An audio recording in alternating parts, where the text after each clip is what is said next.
This is who I am and this is what I like. JC Summon, Blinkin', MXPX, rockin' my room. If you're looking for me, I'll be at the show.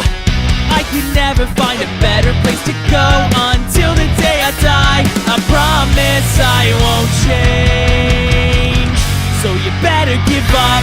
I don't wanna be told to grow up, and I don't wanna change, I just wanna have fun. I don't wanna be told to grow up, and I don't wanna change, so you better give up, cause I'm not gonna change. I don't wanna grow up. I'd like to stay up late, spend hours on the phone, hanging out with all my friends and never being at home. I'm impolite and I make fun of everyone. I'm immature but I will stay this way forever until the day I die. I promise I won't change, so you better give up. I don't wanna be told to grow up, and I don't wanna change, I just wanna have fun. I don't wanna be told to grow up, and I don't wanna change, so you better give up, cause I'm not gonna change. I don't wanna grow up.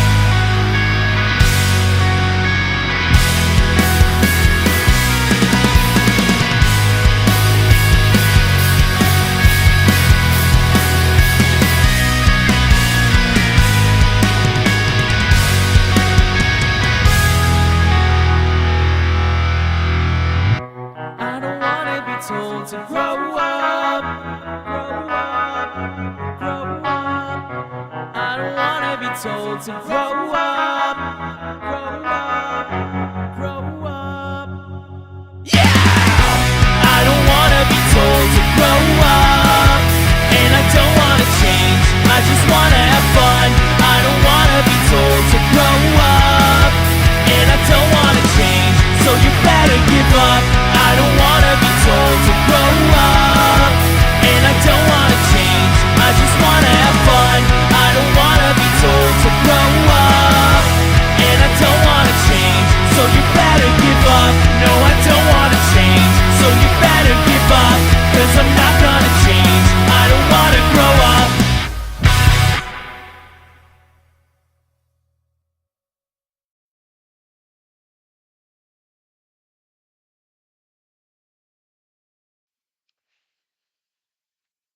Finally, this gigantic 5-episode dump is finally finished with the movie that came out the day I was born, Midnight Run, starring Charles Grodin, Robert De Niro, Dennis Farina, Yaphet Kotto, John Ashton, Joe Pantaleone,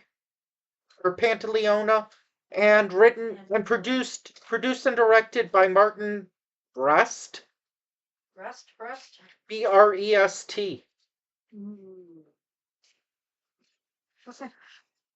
This movie debuted in its opening weekend at number 5. Mm-hmm. Losing. Did it move up or down the next week? I don't know. Okay. Losing to Who Framed Roger Rabbit, Coming to America, The Deadpool, and Die Hard. Not bad. It made over 5 million. Over 80 million worldwide. Overall, yeah. 83 million, I think. And fun fact, there's a sequel. Really? I was shocked too. I think there's also like a few TV movies. Is it Midnight Running 2? Run of the Midnight Gang or something. Ah. Same people or no? I think the same people. The TV sequels don't have the same people. Probably it doesn't have Charles Grodin, but does it have Robert De Niro? Probably not. Now, this movie, I know, it came out after, but it kind of reminded me of Due Date. And from what I've seen, Planes, Trains, and Automobiles. Yeah, it said that. I don't think I've seen that movie, actually. I don't think so.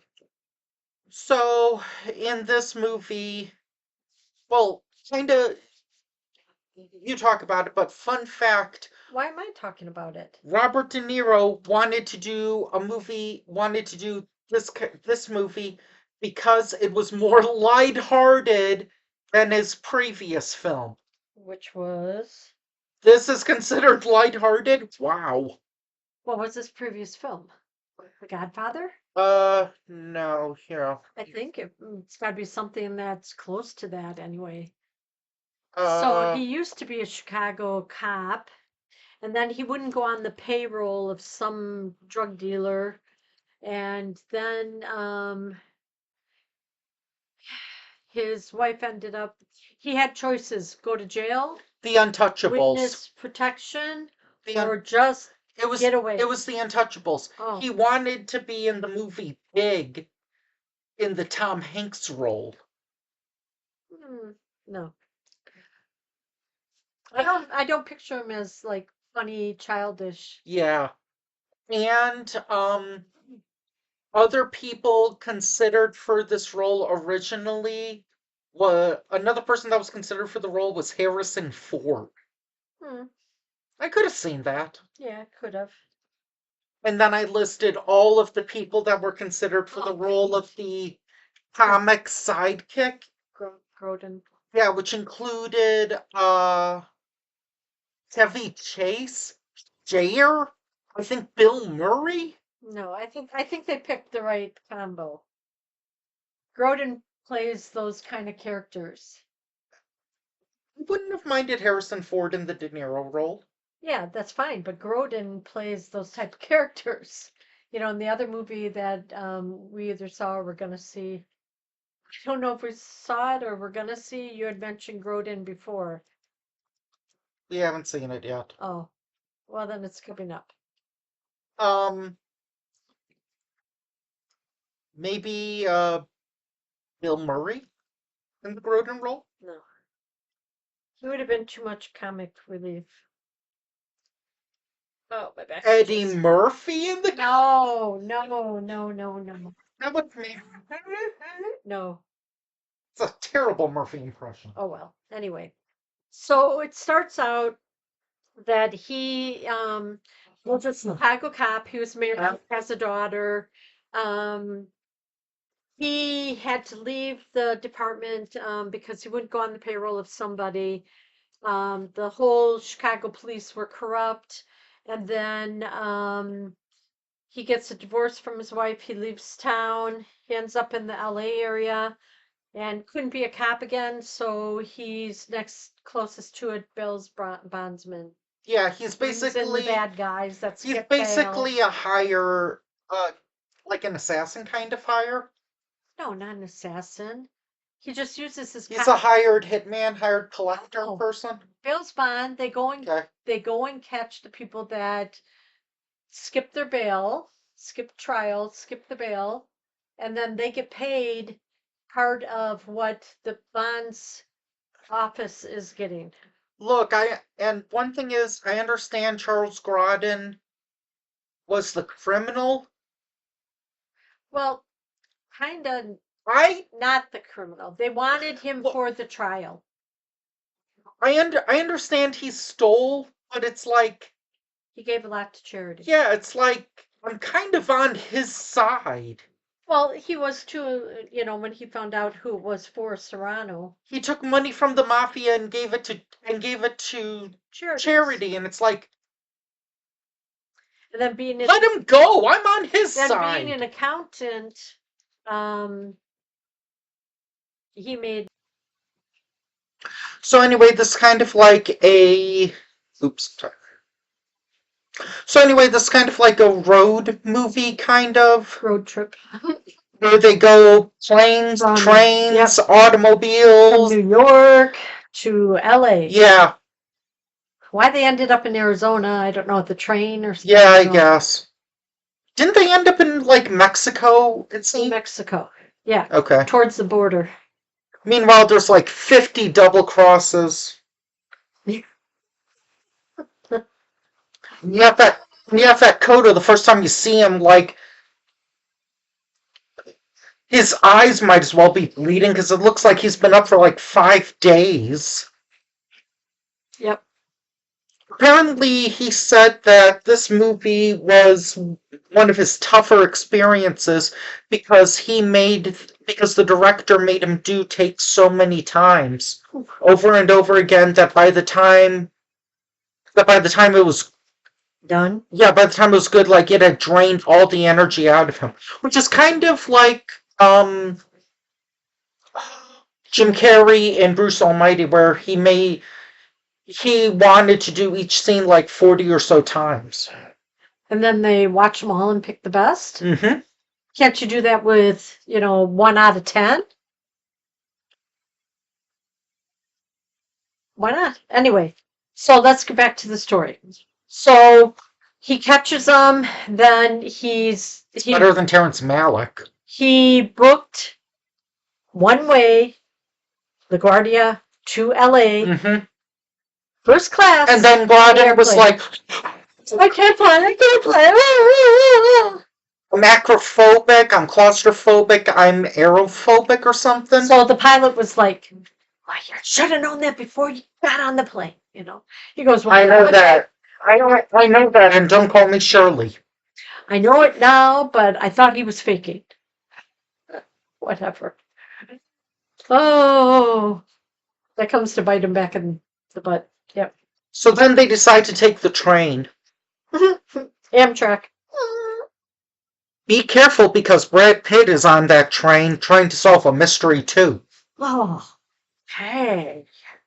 And also, Charles Grodin, because he's like the number one, like most wanted, which I'm like, really? Okay. Well, he jumped bail. DB Cooper is more wanted than this dude. He didn't want to testify. He could testify and put him totally under the bus. But then he kept saying that the mob guy, the casino owner, dealer, whatever he was more afraid of his customers than he was of the FBI. So they take the train. Well, and in the meantime, What's weird is that was it just me or was there only like one time when he ate on this trip? he had chicken on the train. Oh no, he didn't have chicken. Not Grodin, but yeah, I'm talking about Grodin. Was it just me or did he only eat once and he had like the banana? They showed him eating a banana when he threw him off the train. Oh, I thought he also had the Tea? eggs and chorizo. No, he wanted it, but they didn't. They only had enough money for a cup of tea. No, he got the plate. No, he was coming back for it. The waitress gave him the eggs and chorizo. Oh, I didn't see De Niro even said, like, I'll buy whatever you want on the... Yeah, on they it. had to get to Union, where they wire money. Mm-hmm. What is that called? Not TransUnion, not FedEx. Union Station? No, maybe it was FedEx. Fed Union? No, I forget where it is. Then De Niro finds out that he's been wired, that his boss is wiretapped. Well, there's like several shootouts in Vegas. The guy that's working in the bail bonds is working for the guys that are also working for... Oh no, I just forgot his name. Who's the mobster? Skinner, what was his name? It's not Ferraro. Dennis Farina. Yeah, what was his name in the show? Host of Unsolved Mysteries. That was his name. Okay, so anyway, At the end of one of his speeches, he was like saying two things, and then I was expecting, and then I said during it the third one, like, perhaps you can help solve a mystery. But he's mainly in Vegas because he was filming a movie in Vegas during this movie. Okay. Meanwhile, he's on a mission to try to capture the guy. He's trying to capture a Nicolas Cage lookalike who's killing women that wrestle in hot oil, and he's trying to stop Nick Cage right after his plane crashes. Con Air. I know. What, do you not know what I'm talking about with the first one?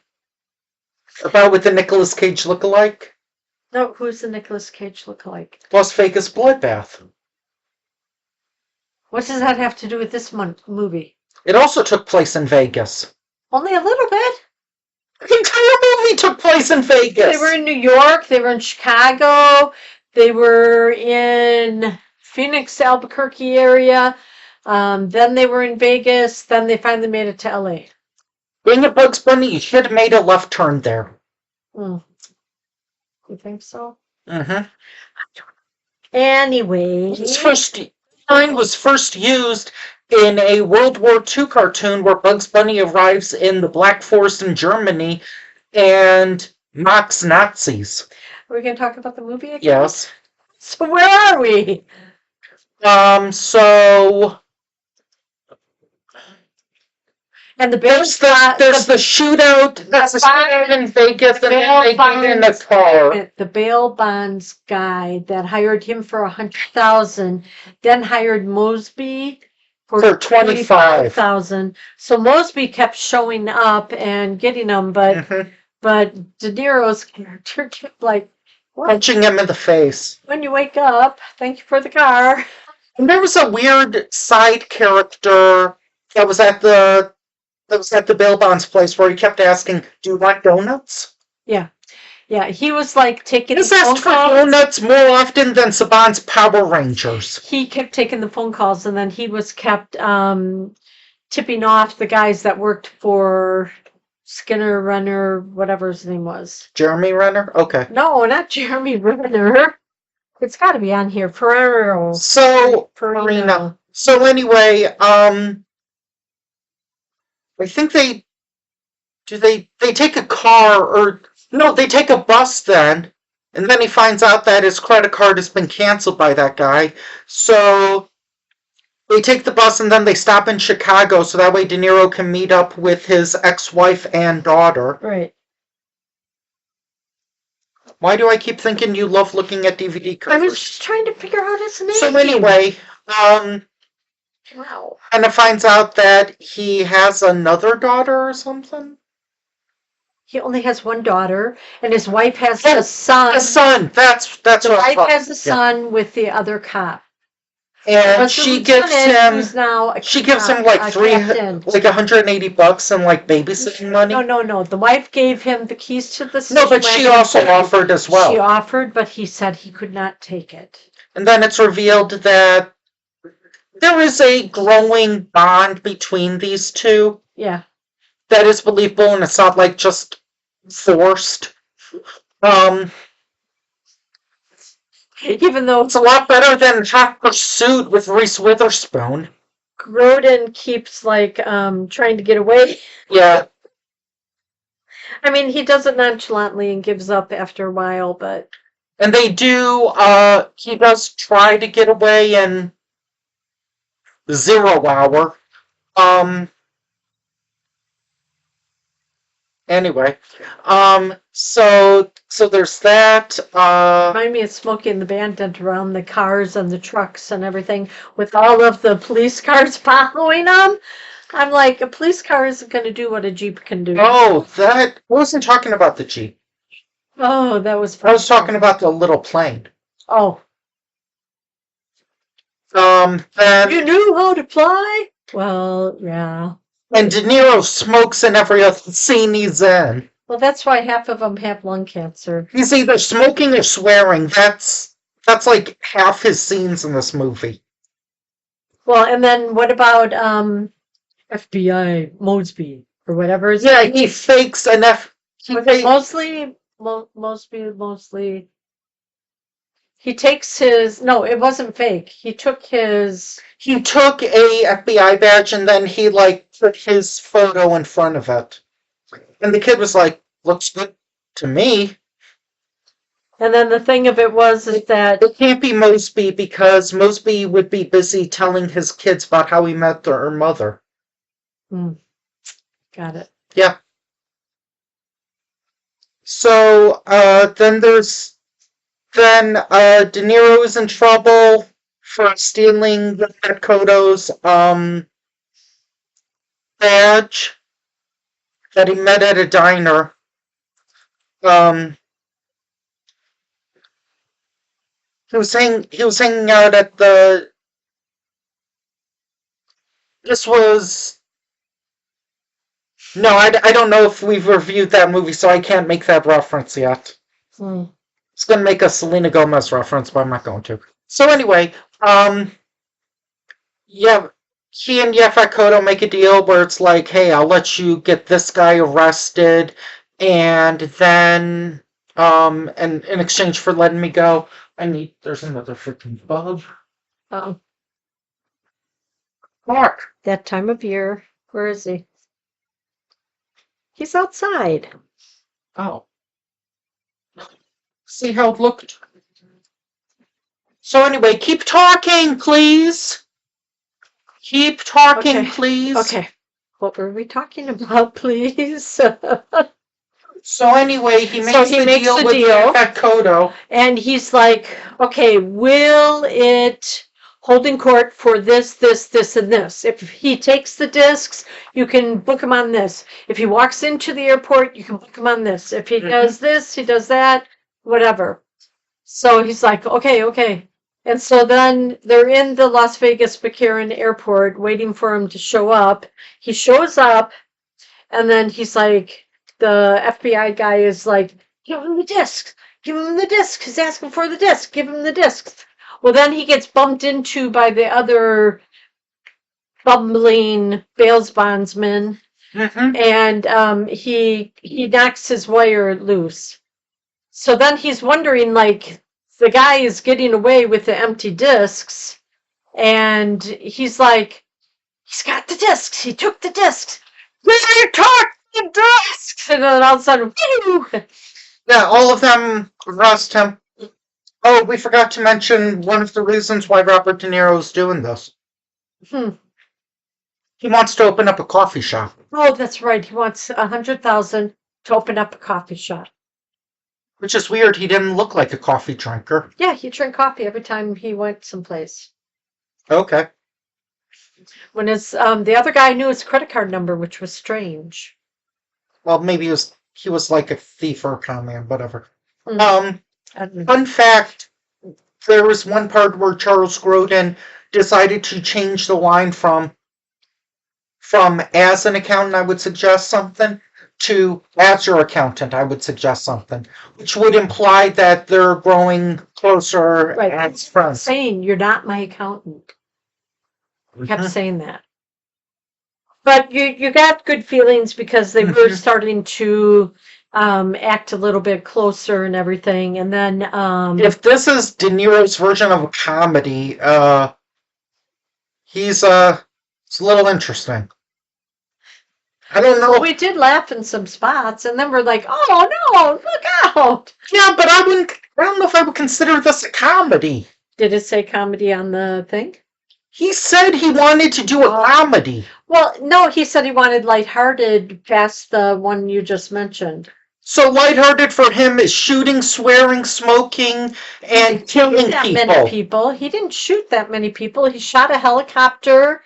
He shot. What is this rated? Rated R. Oh, probably all the swearing. And smoking. Never in a bar. Didn't see him really in a bar. Hilarious, action-filled blockbuster. Oh well. Yeah, our definitions of hilarious are very different things. Yep, I guess so.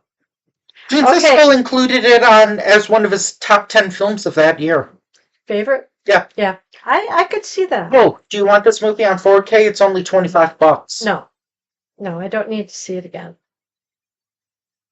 Well, I want to thank you all for watching this 5-episode dump 5-pack. of movies that came out in 1988 before I was born. So I'm going to take next week off. What am I kidding? I have nothing better to do. Hey, pick something for next week. I don't know. Oh, do You know, I'm always like last minute. I recommend you see this movie. I think I liked it better than, what was that movie? What Who Framed Roger Rabbit? No, The Deadpool? that guy who made us watch Boondock Saints suggested, was it Oh, Bronx Tale? yeah. This is better than a Bronx Tale. A little less white people saying the N-word. You freaking weirdos. Nice. No, I'm gonna shame white people that say the N-word. And I'm gonna call them weirdos. That didn't come up in this movie, so cut it out. I said I'd like this better. Okay. Oh, do you recommend people see this? Yeah, I thought it was Okay. action-packed. If you want a true Robert De Niro comedy, stick with The Adventures of Rocky and Bullwinkle. I don't think I've seen that. Anyway, Okay. we gotta go. Bye. Bye. Once again,